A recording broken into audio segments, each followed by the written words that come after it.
Sir आप बैठिए भैया, मोबाइल पीछे कर। तो ये नया चेहरा और पूरा चेहरा आप देख रहे हैं। कुछ चेहरों पर मास्क लगा है, कुछ पर नहीं लगा है। चूंकि ग्रुप फोटो है, लंबे अरसे तक दिखानी पड़ती है, फ्रेम करवानी पड़ती है, शायद कुछ लोगों ने इस वजह से मास्क ना लगाया हो। पर नेता एक अच्छा उदाहरण पेश कर सकते थे, नज़ीर पेश कर सकते थे, जैसे कि प्रधानमंत्री जी बार बार अपील करते हैं। हमारे न्यूज़ 18 मध्य प्रदेश छत्तीसगढ़ के सीनियर एडिटर प्रवीण दुबे लगातार वो हमारे साथ बने हुए हैं। प्रवीण जी, सबसे पहले कुनबा बड़ा हो गया, एक की गुंजाइश, मेरा ख्याल है एक की गुंजाइश है। ओपीएस भदौरिया तो ऐसा लग रहा था कि अधिकारी भूल गए उन्हें, पर आखिर में वो भी समेट लिए गए। मतलब ये जो औपचारिकताएं थी वो पूरी हो गई। सबसे पहले आपका एक क्विक रिएक्शन। दरअसल हम इसे कह सकते हैं, कांग्रेस ने भी जो लाइन दी वही लाइन है एक तरह की। मैं देख रहा था तत्काल कांग्रेस ने जो रिएक्ट किया कि 3 तरह के लोग कैबिनेट में शामिल हुए, एक बीजेपी के लोग और एक वो लोग जो कांग्रेस से गए और एक वो जो केवल मंत्री बनने के लिए गए। एक बीजेपी के लोग, एक सिंधिया के लोग और एक वो लोग जो कांग्रेस से सिर्फ मंत्री बनने के लिए गए। तो सारे समाहित कर लिए गए। बहुत पहले अगर आपको याद हो, बीजेपी का एक नारा था कि वादा जो करेगी वो निभाएगी भाजपा।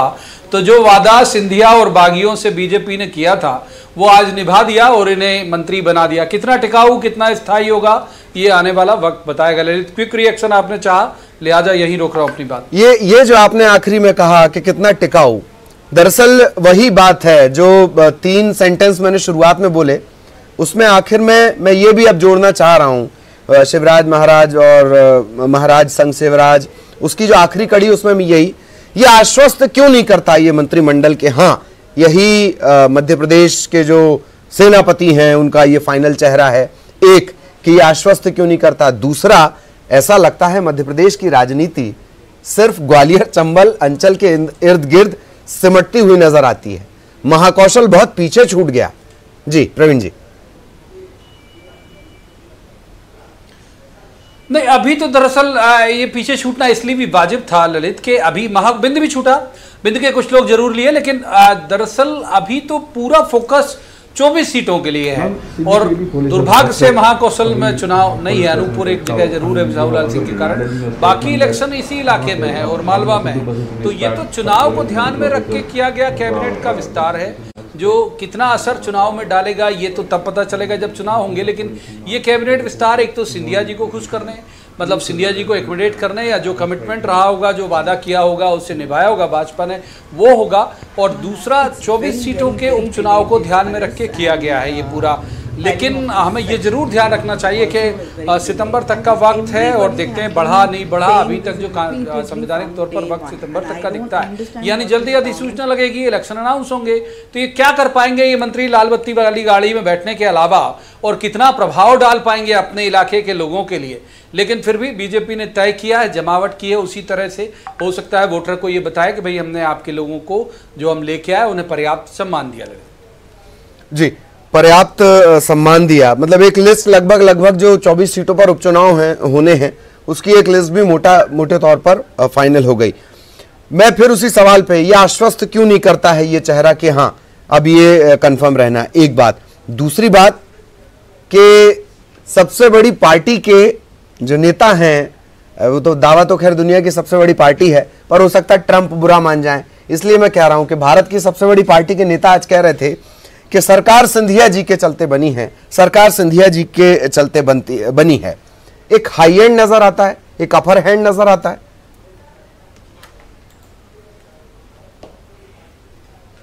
हाँ, वाजिब सी बात है। और ये तथ्य भी है कि सरकार सिंधिया जी के दम पर बनी है, ये बड़ा तथ्य है। और अगर वो नहीं आते, इतने लोग नहीं आते, तो कैसे बन सकती थी बीजेपी की गवर्नमेंट। और ये करार रहा होगा, जाहिर सी बात है। मैं एक ही लाइन लगातार फिर से तीसरी बार दोहराऊंगा कि बीजेपी ने जो वादा जो किया है वो निभाएगी, भाजपा वाला बना के दे दिया। अब ये चलाएंगे कितना लंबा, मतलब अभी तो ये जो कमिटमेंट था वो आज बीजेपी के एंड से पूरा, सिंधिया के एंड से कमिटमेंट पूरा हुआ, गवर्नमेंट गिराने का, इन लोगों को लाने का, नई सरकार बनाने का। सिंधिया ने अपना वादा निभाया, बीजेपी ने आज उनके लोगों को उपकृत करके एक वादा जो है वो निभा दिया। लेकिन हम इस पूरे मसले में हमको ये ध्यान रखना चाहिए कि तय करने वाला व्यक्ति कौन, ना कांग्रेस ना भाजपा, तय करने वाला व्यक्ति वोटर। उसके दिमाग में क्या चल रहा है, और ये क्षणिक लाल बत्ती देख के या बाकी कुछ देख के कितना काम करने का मौका मिल पाएगा, ये पूरा तय करेगा, वोटर ही तय करेगा ललित के कितना वो खुश हुआ या इस पूरे विस्तार से उसे कैसी प्रसन्नता या नाखुशी जो भी मिला, वो क्या मिला ये वोटर बताएगा। जी, और उसके लिए उपचुनाव का जो 24 सीटों पर उपचुनाव होना है उनका इंतजार करना होगा। ये जो पूरी टीम तैयार हुई है, हम लगभग नाम सभी बता चुके थे शुरुआत से ही। पहले हमने संभावित चेहरे बताए और फिर कंफर्म भी हमने बता दिया। कोई ऐसी चीज जो आपको चौंका रही है प्रवीण जी, बहुत शॉर्ट में प्लीज।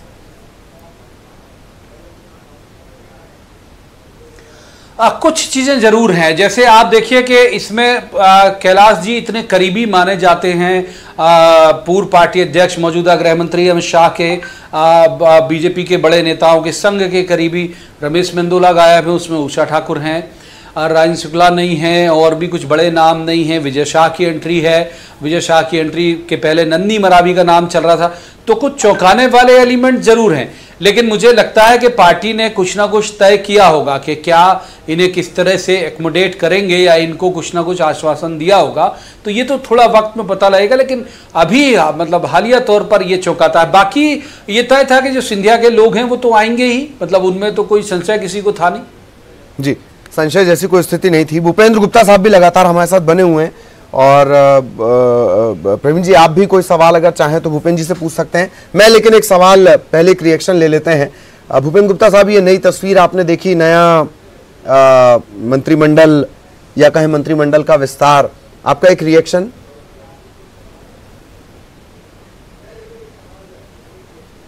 ये एक सौदा था और सौदा कंप्लीट हो गया, उसका भुगतान पूरा हो गया। अब ये सौदा कितना टिकाऊ होगा, जब ये लिफाफे खुलेंगे तो किस क्वालिटी का माल निकलेगा। ये बात हुई कि जहर इससे निकला है और अमृत निकला है, तो अभी मोटा मोटा तो ये दिख रहा है कि कैलाश भाई के हिस्से में जहर आया है जी। और ये कौतूहल इस पूरी जो एक्सरसाइज में था इतना ही था कि प्रदेश की जनता जानना चाहती थी कि किसके हिस्से में अमृत आता है और किसके हिस्से में जो है जहर आता है। तो जहर के लक्षण दिखने लगे हैं, कुछ लोग अज्ञातवास पे चले गए हैं, कुछ लोग जो है अपनी तरह से शोक मनाएंगे। लेकिन एक चीज़ है कि लोकतंत्र में जो सौदे की जब भुगतान होता है तो आप देखेंगे कि किस तरह से जो है भुगतान उसका होता है, किस तरह से उसको क्षति पहुंचाई जाती है लोकतंत्र को जी। इसमें जैसे आपने बहुत सुंदर बोला कि 3 तरह के मंत्री बने हैं। एक वो जो केवल मंत्री पद के लिए निकले थे, एक वो जो मंत्री थे वो फिर से मंत्री हो गए, वहाँ पे उन्हें क्या दिक्कत थी, ना उन्हें कुछ मिला ना उनका कुछ गया। और एक वो है जो भारतीय जनता पार्टी के लोग जो सत्ता जिन्हें नहीं मिली थी उन्हें वापस सत्ता मिल गई। बस इससे यही एक इसका संदेश है। और अब जनता के बीच में ये बात जाएगी, जनता इस सौदे से सहमत है कि असहमत है, जनता क्या अपने मतदान के अधिकार को बेचना चाहती थी या उनसे पूछकर जो है उस इस बात से वो सहमत है कि इन्होंने जो है वो जो उसके मतदान का अधिकार है बेचकर सही किया। ये फैसला चुनाव करेगा जी, ये फैसला चुनाव करेगा। चुनाव में लेकिन किस तरीके की स्थितियां, प्रवीण साहब आपका सवाल प्लीज। मैं भूपेंद्र जी से पूछना चाह रहा हूं, भूपेंद्र जी यही जुलाई का महीना था 1967 में जब राजमाता सिंधिया के प्रयास से कांग्रेस के बागी एमएलए की मदद से गोविंद नारायण सिंह की सरकार बनी थी। महीना वही है, परिवार भी वही है। आप बड़े विद्वान प्रवक्ता हैं, तो कुछ आपको स्मरण या कुछ दोनों के बीच कड़ी जोड़ पा रहे हैं आप?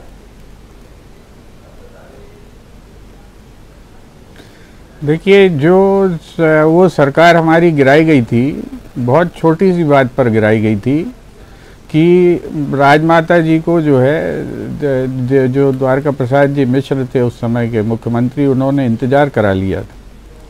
और वो इंतज़ार जो है उस सरकार को नष्ट करने के लिए एक अहंकार का उस प्रयोग हुआ था। आज भी अगर कमोबेश आप परिस्थितियाँ देखें तो एक ईगो के कारण जो है ये सरकार को गिराया गया। आज जो लोग यहाँ पे मंत्री बने कल वहाँ मंत्री थे, कोई बहुत उनकी स्थिति में कोई अंतर नहीं आया है। और वहाँ पर भी उनके काम धड़ल्ले से हो रहे थे। इन सबके कामों को जो इन्होंने काम कराए हैं, इसकी सूचियाँ लेकर भी हम भी जनता के बीच में खड़े होंगे। तो लेकिन ये जो है कि एक ईगो की, एक दम्भ चेष्टा के लिए, एक लोकतंत्र की एक चलती हुई जो प्रणाली है, जिसमें जनता के पास ही हक है कि वो सरकार को बनाए या गिराए। जैसे पुराने ज़माने में राजे महाराजे अपनी रियासतों को अंग्रेज़ों के पास गिरवी रख दिया करते थे, इस तरह से इस नए लोकतंत्र में भी हमारे चुने हुए जनप्रतिनिधियों ने जो है जनता के द्वारा सौंपी गई संपत्ति को गिरवी रख दिया और सरकार गिरा दी। सरकार गिर गई, कोई बात नहीं, लेकिन जो है आज जनता अब ये तय करेगी कि जनता की इसमें मर्जी है कि नहीं है, क्या जनता इस अधिकार को छोड़ने के लिए तैयार है कि नहीं है, क्या भविष्य में वो इस तरह की चीज़ों की अनुमति देगी कि जो लोकतंत्र ने, संविधान ने उसको सरकार बनाने गिराने का अधिकार दिया है, उसे इस तरह चुने हुए जनप्रतिनिधि बेच दें या छीन लें। ये जो है जनता तय करेगी। जी जी जी। मनीष दीक्षित साहब वरिष्ठ पत्रकार हैं, वो भी हमारे साथ जुड़ चुके हैं। भूपेन जी एक सवाल। हाँ please please continue.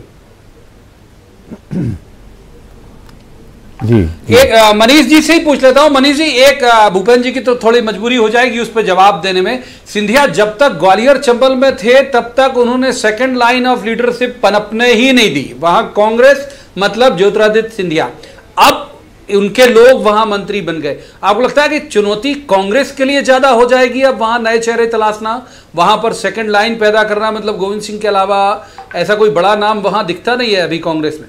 Manish ji, ये सही है प्रवीण जी कि कांग्रेस की सेकंड लाइन वहां पर नहीं है, और जो अभी लीडरशिप थी कांग्रेस की वो सिंधिया जी के चारों तरफ ही घूमती थी। अब इस क्या हुआ है कि जो ये पूरा घटनाक्रम हुआ है मार्च से जो चल रहा है, उसमें जैसा आपने भी पहले बोला, अब जो मुख्य निर्णायक है वो वोटर होगा जो उस क्षेत्र का, जहां के ये माननीय अभी मंत्री बने हुए हैं। अगर उस वोटरों को लगता है कि हमारे विधायक ने या हमारे वोट के साथ जो हमने जिसको दिया था उसने ठीक किया है, तो इनकी नैया पार लग जाएगी। नहीं तो हो सकता है कि बाय इलेक्शन के बाद शिवराज जी की मजबूरी हो कि एक और कैबिनेट रिशफल करें। एक और कैबिनेट रिशफल करें। इसी से मिलता जुलता ही मेरा सवाल भी है मनीष जी आपके लिए, और वो सवाल ये कि बहुत खुशी की बात है आप ले आए, सिंधिया के चलते सरकार भी बन गई, सभी ने कहा भी कि साहब सिंधिया जी ने सरकार बना दी। महत्वाकांक्षाओं का एक बहुत बड़ा आसमान दरअसल भाजपा ने अपने पास रख लिया है, वो तालमेल चल पाएगा? देखिए क्या है कि ये वही स्थिति है कि परिवार में जब नए सदस्य आते हैं या नई बहू आती है, अब हर परिवार में तो जरूरी नहीं है कि बहू की परिवार से पटे, और अभी इतनी वैरायटी की बहुएं आई हैं कि, और दिक्कत यह है कि जो घर की बेटियां हैं पुरानी, हाँ, या घर के जो बेटे हैं पुराने, उनको दरकिनार कर दिया गया है। तो अब ये परिवार में जो अभी धूम मचेगी, नन्हे तो आज ही नाराज हो गई। क्या है, नन्हे आज ही नाराज हो गई, कंप्लेंट भी कर रही थी। अभी इसमें क्या है ललित जी कि कई लोगों की एंट्री हुई है बीजेपी से, जो नए चेहरे हैं बहुत एक्सपेक्टेड थे। जैसे इसमें सबसे बढ़िया जो मुझे पर्सनली जो मुझे लगता है वो है कि ओम प्रकाश सकलेचा बहुत दिनों से ये लाइन में थे और बड़ा अच्छा बोलते हैं, सब कुछ है, मगर विंध्य क्षेत्र पूरा छूटा हुआ है। विंध्य ऐसा क्षेत्र है मध्य प्रदेश में जहां ठाकुर और ब्राह्मण ये सब फैक्टर बहुत ज्यादा मैटर करते हैं। वहां से आपने राजेंद्र शुक्ला को, और एक इसमें एक और बड़ी इंटरेस्टिंग चीज है कि हमारे भाजपा के साथी हमेशा बोलते हैं कि मुख्य या किसी भी जो भी पार्टी रहे, उनका हमेशा एक रटा रटाया एक जवाब रहता है कि साहब मंत्रिमंडल विस्तार तो जो है मुख्यमंत्री का संवैधानिक अधिकार है।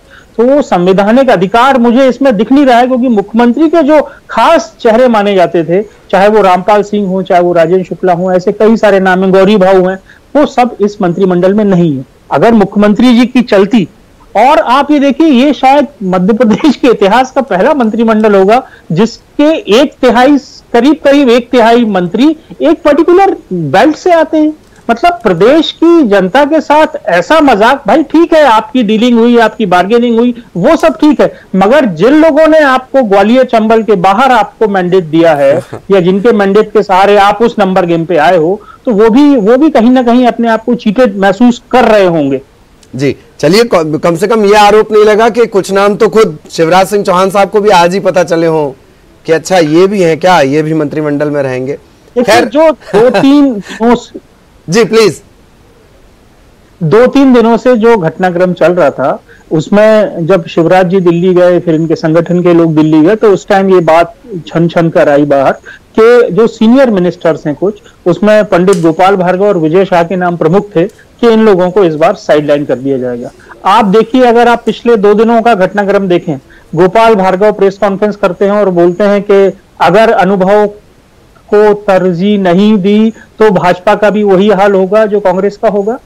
ये एक, हम धमकी नहीं कहेंगे बट एक चेतावनी तो कह ही सकते हैं। दूसरा, कल ही के दिन आप देखिए विजय शाह का पूरा मूवमेंट हुआ संगठन के उसमें, और जहां तक सोर्सेस क्लेम करते हैं उसमें यह भी है कि कुछ लोगों ने बोल दिया था कि अगर हम मंत्री नहीं बनेंगे तो हम इस्तीफा दे देंगे पार्टी से और जल्द ही दे देंगे। तो ये प्रेशर जो है सिंधिया की तरफ का तो आपका कमिटमेंट था, बट बीजेपी में कुछ लोग जो आपने लिए हैं वो अंडर प्रेशर ही लिए हैं, ऐसी मेरी जानकारी है। जी, अंडर प्रेशर लिए हैं।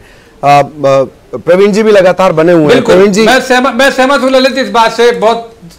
जी प्लीज। ये विजय शाह वाले मसले, विजय शाह का तो जो सोर्सेस हैं वो कह रहे हैं कि छीन के लिया है मंत्री पद उन्होंने, क्योंकि नंदी मरावी का नाम चल रहा था। तर्क दिए गए कि साहब एक इलाके से 2 महिला, दोनों ट्राइबल, मीना सिंह और नंदी मरावी। तो विजय शाह, तो मनीष जी की बात से सहमत हूं, विजय शाह और गोपाल भार्गव 2 नाम ऐसे लगते हैं जैसे छीन के लिए गए पद हैं। मुश्किल आने वाले दौर में होगी। भूपेंद्र जी से एक बात जरूर मैं पूछना चाहूंगा ललित, इस पूरे मसले को लेके कि जब अब उनमें ऐसे कोई लोग नहीं बचे, मतलब इनको उम्मीद ये थी कि भाई जो असंतुष्ट होंगे वो उधर की तरफ आएंगे, तो अभी राजेंद्र शुक्ला तो आएंगे नहीं इनके तरफ, ऐसा लगता है, मतलब बीजेपी का वरिष्ठ नेता तो जो छूट गए वो तो आएंगे नहीं, तो फिर किन से उम्मीद है इन्हें? भूपेंद्र जी, कौन बागी की तरफ तक रहे हैं आप लोग?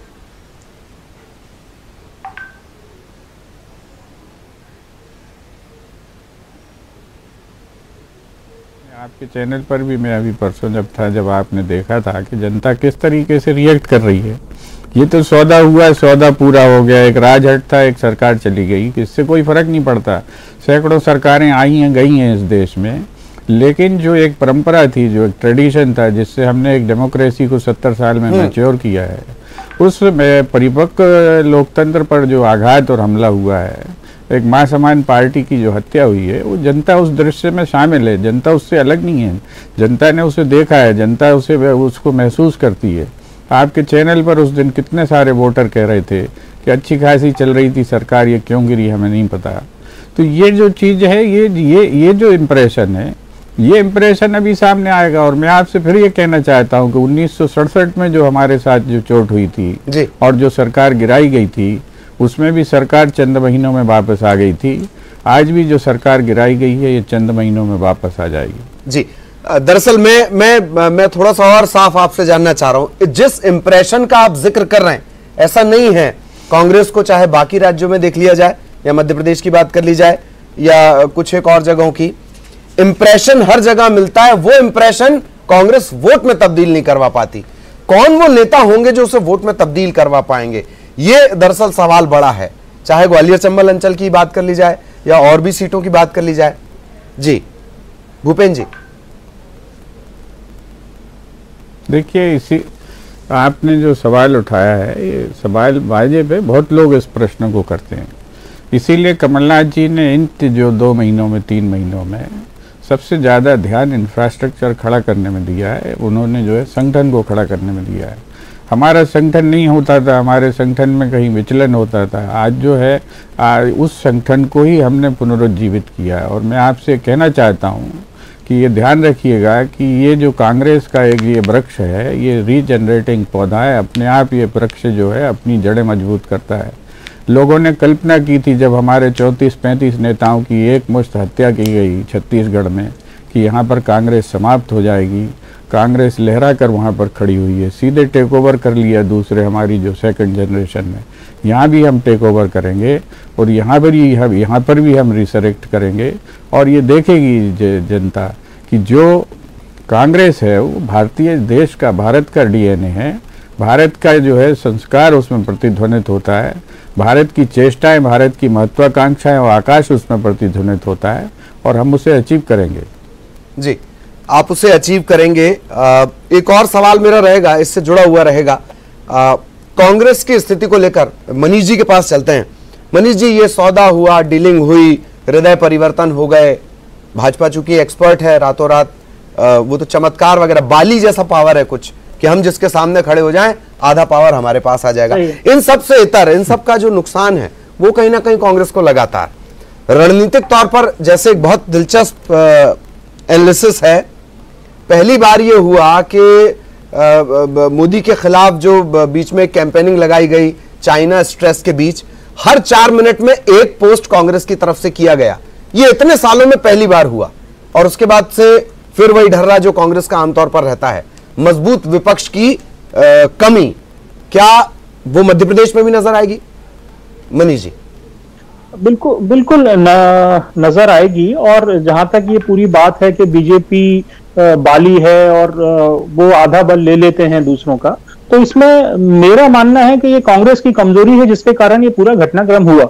सरकार में रहते हुए अगर आपको भनक नहीं लगे कि आपके इतने मंत्री लोग जा रहे हैं, इतने विधायक जा रहे हैं, तो ये तो कमी कांग्रेस की है, क्योंकि इंटेलिजेंस आपके पास है, आपका सूचना तंत्र है, और बाकी पूरा एक नेटवर्क होता है जब सरकार होती है आपकी।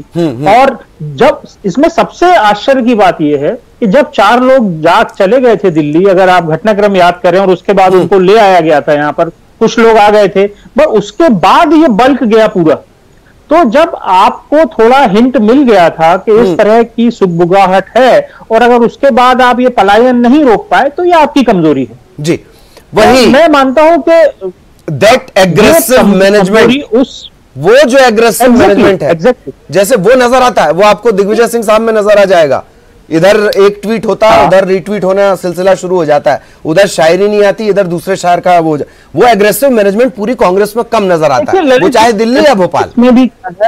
प्लीज, इस एग्रेसिवनेस को अपन किस कॉन्टेक्स्ट में देखते हैं? एक्चुअली अभी जो देश में जो सबसे बड़ी इशू चल रहा है, वो एक तो पेट्रोल और डीजल है, और दूसरा चाइना और बाकी जो बॉर्डर पे अपना टेंशन चल रहा है वो।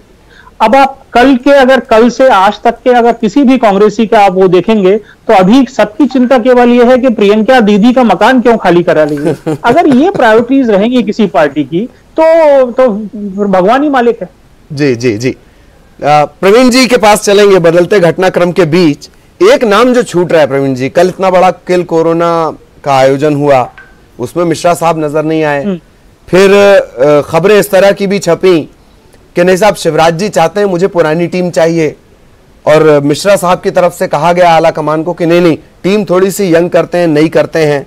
इन सब के बीच आला कमान ने कहा, मैं एक थ्योरी पर बात कर रहा हूं जो अखबारों में छपी है, इन सब के बीच आला कमान ने कहा कि अच्छा छोड़ो, हम ही करते हैं जो करना है। तो नरोत्तम मिश्रा साहब मिसिंग कड़ी। हालांकि उन्हें मिसिंग कड़ी ऐसा नहीं कह सकते ललित, उनको कॉल करके बुलाया गया था, मतलब वो खुद से नहीं गए थे। जब दिल्ली गए थे तो नरोत्तम मिश्रा को कॉल करके बुलाया गया था। खबरें ये थी कि भाई सिंधिया चाहते थे, डिप्टी सीएम भी उन्हें मिले, और फिर उन्हें बुलाया गया कि भाई फिर बीजेपी से डिप्टी सीएम नरोत्तम मिश्रा होने चाहिए। ये और बात है कि वो इस पूरे मसले में ऐसा लगा, ये किल कोरोना वाले मसले के दिन वो दिल्ली में मीटिंग कर रहे थे, इसलिए वो मिसिंग थे वहां से। लेकिन जो मैं एक थोड़ा सा और उधर की तरफ, पीछे की तरफ ले जाऊंगा, जो मनीष जी और आप दोनों जिसका जिक्र कर रहे थे कि ये जो दौर चल रहा है कोरोना का, सोशल डिस्टेंसिंग का दौर चल रहा है, एक बहुत मेजर रोल प्ले करेगा मीडिया भी और सोशल मीडिया भी। और अगर कांग्रेस अभी उसमें पीछे है तो उसको फिर नतीजे भुगतने होंगे, क्योंकि आपका डोर टू डोर कैंपेन होना नहीं है, आपका मैक्सिमम चीजें इसी में होना है।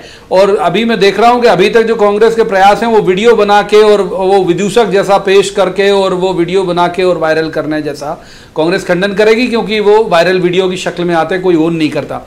इससे होगा नहीं, कंटेंट लोगों तक पहुंचाना होगा। जिस आक्रामक तरीके से बीजेपी पहुंचाती है उसका सोशल मीडिया या आईटी सेल मजबूत करना होगा, यदि इस 24 सीटों के उपचुनाव में आपको अपने पक्ष में करना है नतीजा तो। और क्या वाकई इतनी मजबूत आईटी सेल की स्थिति भूपेंद्र जी आपको नजर आती है? मैंने जैसे कहा कि शुरुआत से बहुत सारे विरोध, मैं फिर वही बात लेकर जा रहा हूं जो मैंने अभी मिसाल दी थी मनीष सर को, कि हर 4 मिनट में उस दिन एक पोस्ट हुआ है। बहुत दिलचस्प, एक अखबार ने उसका एनालिसिस भी किया है, हर 4 मिनट में एक पोस्ट। लेकिन कई सालों बाद ये स्थिति, जबकि बीजेपी में ये एग्रेसिव कैंपेनिंग सोशल मीडिया पर हमेशा से आगे रही है, तेज रही है। आपसे ये बात पहले भी कई कांग्रेस नेताओं ने मानी है क्या? सोशल मीडिया पे उनका जो कब्जा है एक तरह से वो ज्यादा है।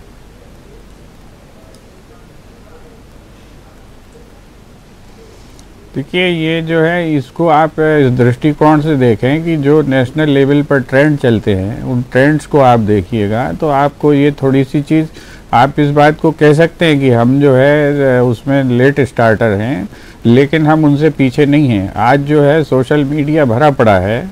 जिस तरह से इन्होंने करोड़ों अरबों रुपया खर्च किया हमारे लीडर को पप्पू बनाने में, आज जो है गप्पू के जोक चुटकुले उससे 4 गुना ज़्यादा जो है सोशल मीडिया पर प्रेजेंट है। और ये हमें सोचना पड़ेगा कि एक वॉलंटरी बेस्ड ऑर्गेनाइजेशन है जिसने जो है धीरे रफ्तार करके कछुए की तरह से अपनी जो है रेस जीती है, और ये खरगोश की तरह उछालें भर रहे थे और जो है करोड़ों अरबों रुपया खर्च किया है, 2-2, 4-4 लाख तनख्वाह देते हैं लोगों को और उनसे गाली दिलवाते हैं। तो गाली देने के लिए भी पैसा देने का काम हिंदुस्तान में पहली बार ये सोशल मीडिया के माध्यम से हो रहा है। हमारा जो कंटेंट है वो रियलिटी बेस्ड होता है, फैक्ट बेस्ड होता है, इतिहास के पर आधारित होता है। इनका जो कंटेंट होता है वो झूठ पर और गुमराह करने और भ्रम फैलाने के पर आधारित होता है। बड़ा अंतर है, अगर लेकिन धीरे धीरे जनता की नजर में उसकी कैसे तोड़ेंगे आप घट रही है। इसी कोरोना के साथ जीना है, अभी कोई आसार दिखते नहीं। WHO कह रहा है बुरी स्थिति तो अब आने वाली है। इन सब के बीच कैसे आप मुकाबला करेंगे? हाँ प्लीज। देखिए विश्वसनीयता का जो सवाल है वो धीरे धीरे इनकी विश्वसनीयता बहुत तेजी से गिर रही है। हमारी विश्वसनीयता बढ़ रही है। आपने चीन के मामले में देखा किस तरह से डिफेंसिव है, किस तरह से झूठ और बेबुनियाद बातें इन्हें करनी पड़ी हैं अपनी शक्ल बचाने के लिए। वो कांग्रेस को नहीं करनी पड़ रही। आपने एक बहुत अच्छा उदाहरण दिया, मैं इसकी तारीफ करना चाहता हूँ। आपने बाली का उदाहरण दिया। ये इन्हें भ्रम है बाली की तरह कि ये आदि शक्ति छीन लेते हैं, मगर बाली के आप दृश्य को याद करिए कि बाली ने उस आदि शक्ति का उपयोग जो है भाई की पत्नी को का हरण करने के लिए किया था, और यहाँ पर भी ये दूसरे के घर में जो है से स्त्री उठा कर ले गए हैं। तो ये बाली का ही काम इन्होंने किया, और जो बाली को दंड मिला था जनता इन्हें वही दंड यहाँ पर भी देगी। तो ये कोई बहुत नई चीज़ नहीं है। इतिहास में ऐसे दृश्य कई बार रिपीट होते हैं और यहाँ पर भी वो रिपीट होंगे। लेकिन जो दूसरी बड़ी चीज़ है कि आज जो लड़ाई है, आपने निश्चित रूप से ठीक कहा कि सोशल मीडिया के प्लेटफॉर्म पर होगी। हम बहुत तरह से उसकी तैयारी कर रहे हैं और जो है हमारी कसावट उस पर जारी है। हमारा इंफ्रास्ट्रक्चर खड़ा हो रहा है। आप देखेंगे कि हम जब मैदान में होंगे, अब तो पास में आ ही गया है, आपको ये चीज़ें जल्दी दिखाई पड़ने लगेंगी। हम बराबरी से लड़ाई लड़ेंगे और संधान होगा, ऐसा नहीं होगा। जी जी, एक बहुत अच्छी बात जो याद दिलाई थी और मनीष जी ने, और मुझे याद भी आ गई सडनली, क्यों प्रियंका दीदी का घर क्यों बड़ा मसला हो जाता है, जबकि मध्य प्रदेश में इस तरीके की उथल पुथल कर दी गई। मध्य प्रदेश का मंत्रिमंडल भी आज बन रहा है, और भी मुद्दे हैं, पेट्रोल है, डीजल है, चाइना का टेंशन है, तमाम तरह के आरोप हैं, फिर भी प्रियंका दीदी का घर ट्रेंड क्यों करने लगता है? वही क्यों मुद्दा रहता है कांग्रेस के लिए? ये कांग्रेस के लिए नहीं है, ये पूरे सोशल मीडिया की प्रॉब्लम है कि क्या कोई हिंदुस्तान में पहली आत्महत्या किसी हीरो ने की है, वो क्यों ट्रेंड बन जाता है? ये तो जो है एक ये इसके पीछे बड़ी मार्केटिंग एजेंसियां भी काम करती हैं। हाँ। और घटनाएं बनती हैं, कौन सी घटना को कहाँ महत्व मिल जाता है, ये अपने आप ट्रेंड कर जाती है। इसमें कोई जो है प्रयोजन नहीं होता, ये निष्प्रयोजन होती हैं चीज़ें। कोई जो है छोटी सी बच्ची अच्छा गाना गा देती है, ट्रेंड बन जाता है। तो इसको हम इसमें कोई हम नियत का वो ये बात सही है, इससे कोई ठोस चीज नहीं निकाली जा सकती। मैंने इसे सोशल शरारतों का नाम दिया है, और बड़ी दिलचस्प बात है कि इन शरारतों से सियासत के रास्ते बना ले जाती है भाजपा। मैं सर आप सभी को प्लीज रोक रहा हूं, एक छोटे से ब्रेक के लिए यहां पर रुकना होगा। छत्तीसगढ़ में भी बड़ी हैपनिंग हो रही है, वहां पर भी हमारी नजर बनी हुई, एक ब्रेक के लिए रुक रहे हैं।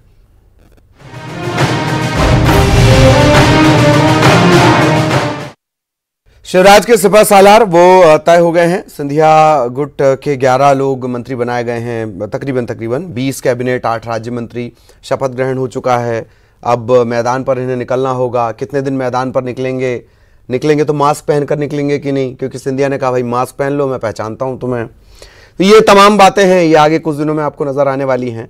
और लगातार प्रवीण जी हमारे साथ बने हुए हैं, भूपेंद्र गुप्ता साहब हमारे साथ बने हुए हैं, उनसे हम चर्चा भी कर रहे हैं। प्रवीण जी, कोरोना सबसे बड़ी चुनौती अभी सबके सामने ये है। हालांकि शुरुआत से ही ऐसा लग रहा है कि कोरोना से ज़्यादा तवज्जो राजनीति को मिल रही है, सत्ता को मिल रही है। स्थितियां इतनी बुरी हो रही हैं, वो ठीक है, मध्य प्रदेश का यह आंकड़ा दिखाया जा रहा है, वो आंकड़ा दिखाया जा रहा है, पर चुनौतियां बरकरार हैं और वो बढ़ने वाली हैं। प्रवीण जी।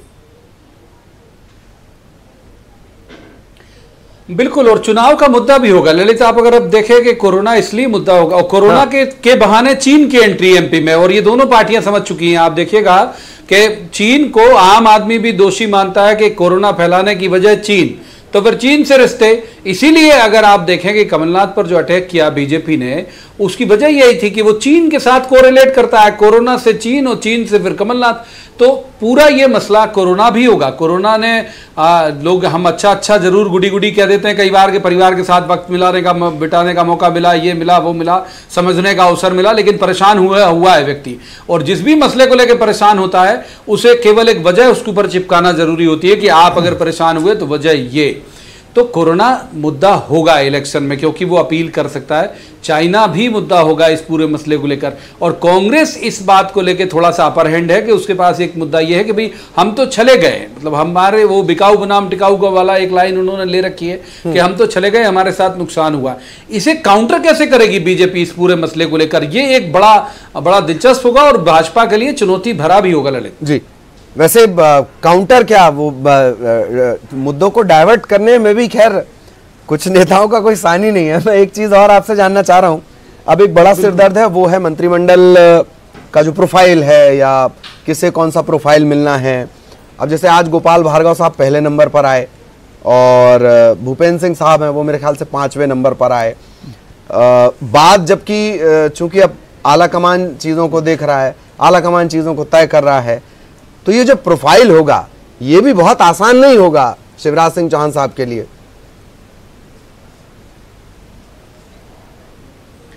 जी हाँ, बिल्कुल सही बात है। और सबसे झगड़ा तो पोर्टफोलियो का ही होता है। अभी ये कहा गया था, जो हमारे सोर्सेज से वो बता रहे थे कि सिंधिया जी पोर्टफोलियो भी तय करेंगे, मतलब उन्होंने पहले ही तय कर दिया है, बल्कि इनफैक्ट कि उनके लोग क्या देखेंगे, क्या होगा। तो अब जैसे दो महत्वपूर्ण विभाग है, नरोत्तम मिश्रा के पास है, होम डिपार्टमेंट उनके पास है, हेल्थ है, और दोनों इस समय सबसे संवेदनशील डिपार्टमेंट है। कोरोना के चलते हेल्थ भी है, तो अब या तो हेल्थ उनसे लिया जाए, या फिर भूपेंद्र सिंह आ गए, पिछली बार होम मिनिस्टर थे। तो क्या पूरा गुणा भाग होगा और कैसे होगा, तो इसमें दखलंदाजी मुझे लगता है कि कांग्रेस के वक्त भी हुआ था। सिंधिया जी पोर्टफोलियो को लेके भी झगड़ा कर लेते हैं। पिछले बार भी उन्होंने वो होम मिनिस्टर चाह रहे थे अपना, और कमलनाथ बाला बच्चन को होम मिनिस्टर बनाना चाह रहे थे, जो बाद में बने भी।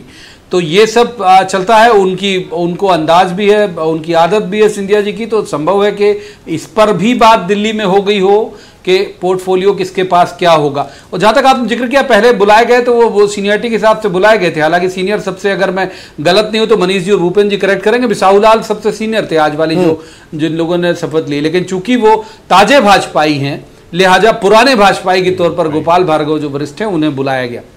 जी जी, ये भी फैक्टर है, ये भी ध्यान रखना पड़ता है, कौन ताज़ा है कौन पुराना है, जिसके तजुर्बे का लाभ लेना। भूपेंद्र जी, मैं आपके पास आना चाह रहा हूँ कि ये जो फ्रैक्शन है, या बार बार आ रहे हैं, या होता है कई बार कि पहले हम बोल देते हैं कि साहब ये तो मुख्यमंत्री का विशेषाधिकार है, बाद में पता चलता है कि उस विशेषाधिकार में से अधिकार शब्द हटा लिया गया है। क्या कांग्रेस इसे देख रही है, मौके के तौर पर देख रही है? एक बात। दूसरी बात कि जो कहा गया कि साहब कोरोना का एक मुद्दा है, या ऐसी कई चीज़ें कि हम तो चले गए, ये आपको एक मास्टर स्ट्रोक मिला है, क्या वाकई आप इस पर काम कर रहे हैं? ये आपको सक्सेस भी दिलाएगा?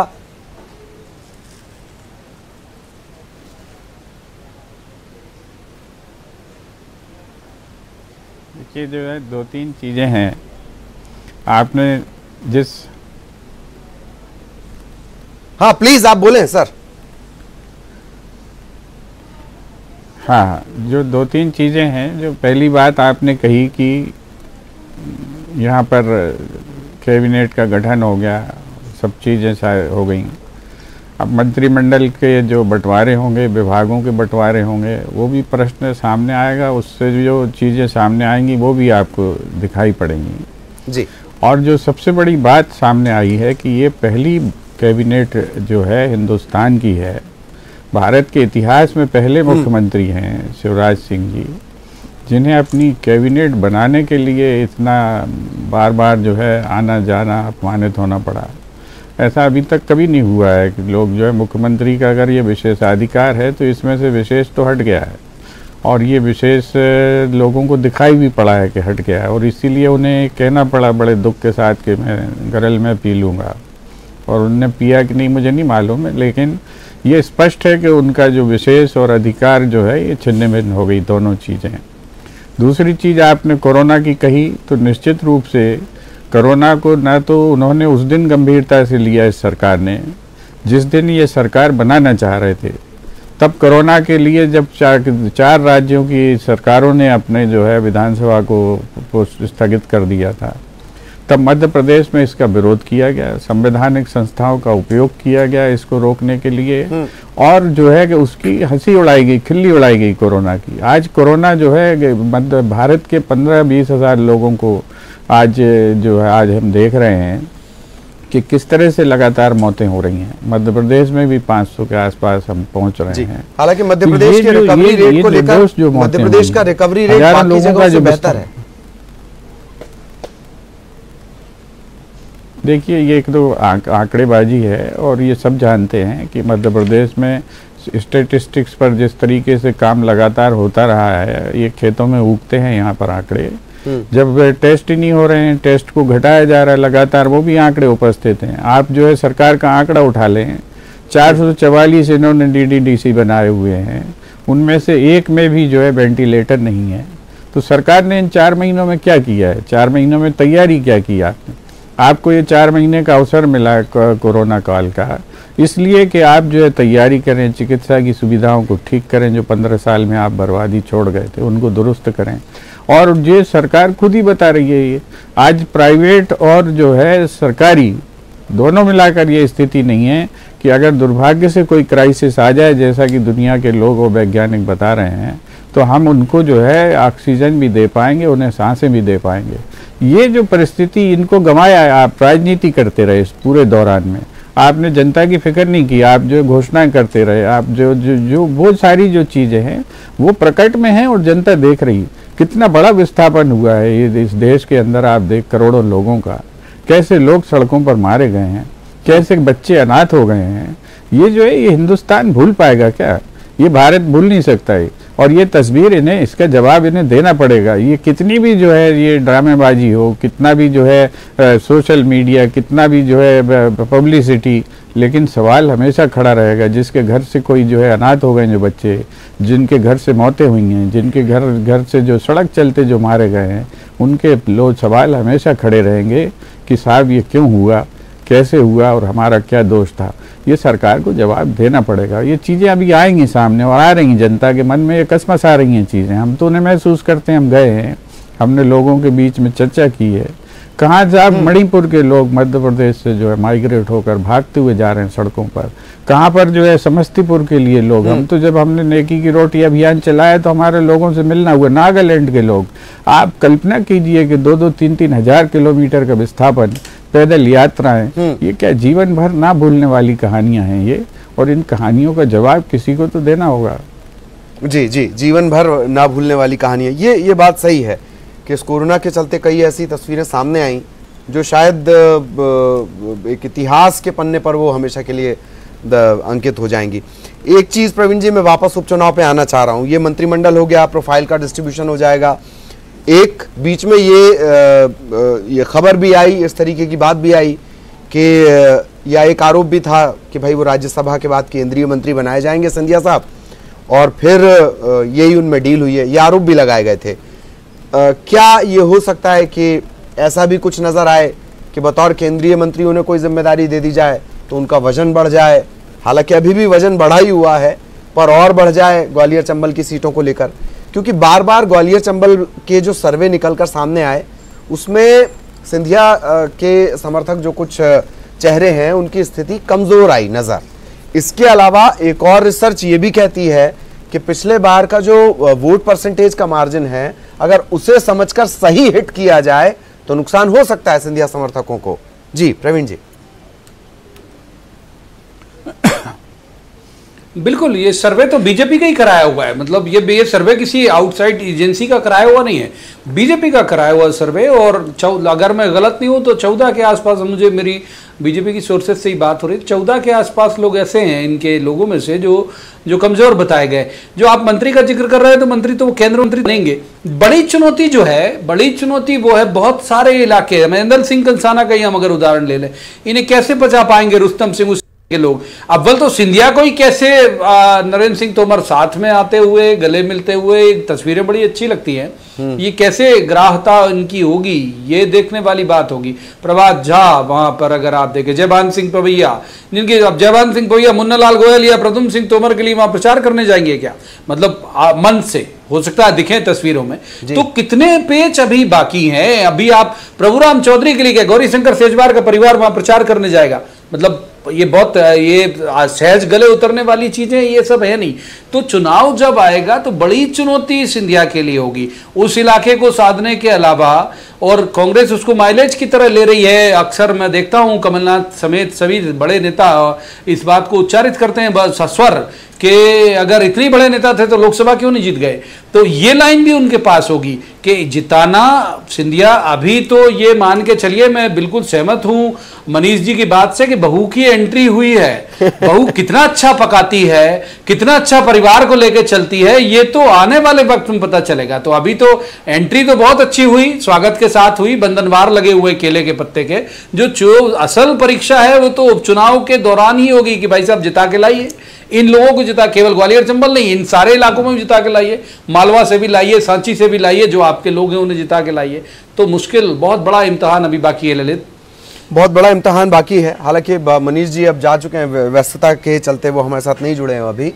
और एक बात जो अच्छी याद आई भूपेंद्र जी कि उन्होंने ये किया जो पार्टी को ज़्यादा मुनाफा दे सकता था, मसलन आपके नेता उन्होंने तोड़ लिए।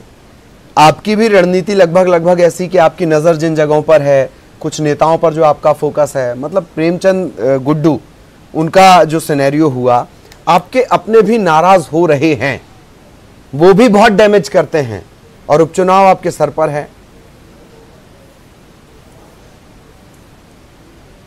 अभी प्रेमचंद गुड्डू ने मात्र पार्टी ज्वाइन की है, वो पार्टी कोई भी ज्वाइन कर सकता है, वो जो है पार्टी के पुराने कार्यकर्ता रहे हैं। जिस कारण से गए थे वो कारण भी अब अनुपस्थित हो गया था।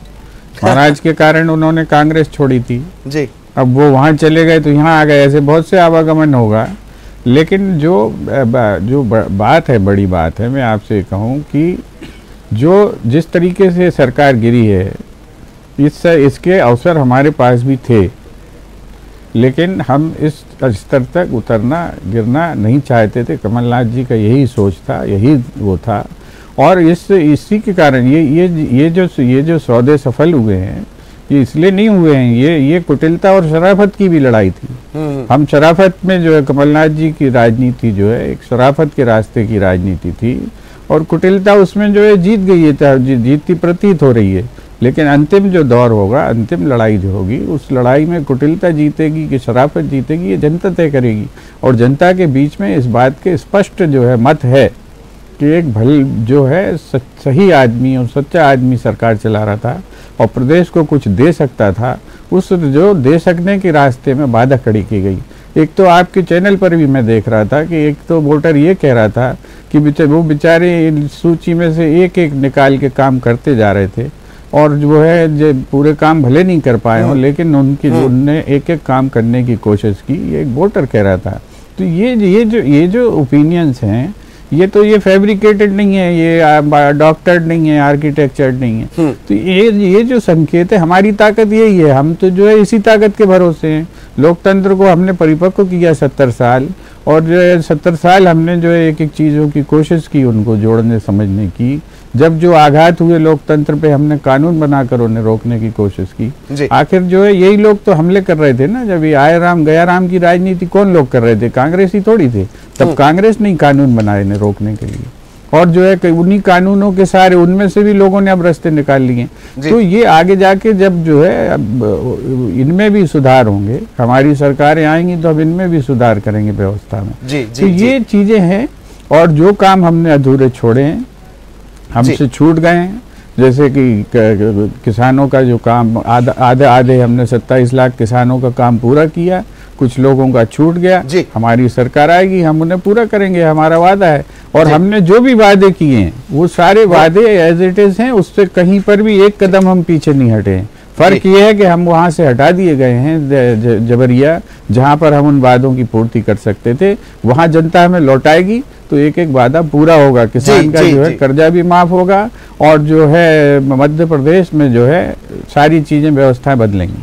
चलिए, जबरिया हटा दिया गया, इसे लेकर भी कुछ बातें करेंगे। यहाँ एक ब्रेक के लिए रुक रहे हैं, ये चर्चा भी लगातार जारी रहेगी, हर अपडेट भी हम अपने दर्शकों तक पहुंचाएंगे। अब रिएक्शन के सिलसिले भी शुरू हो चुके हैं, वो भी हम अपने दर्शकों को बताएंगे। एक ब्रेक के लिए रुक रहे हैं।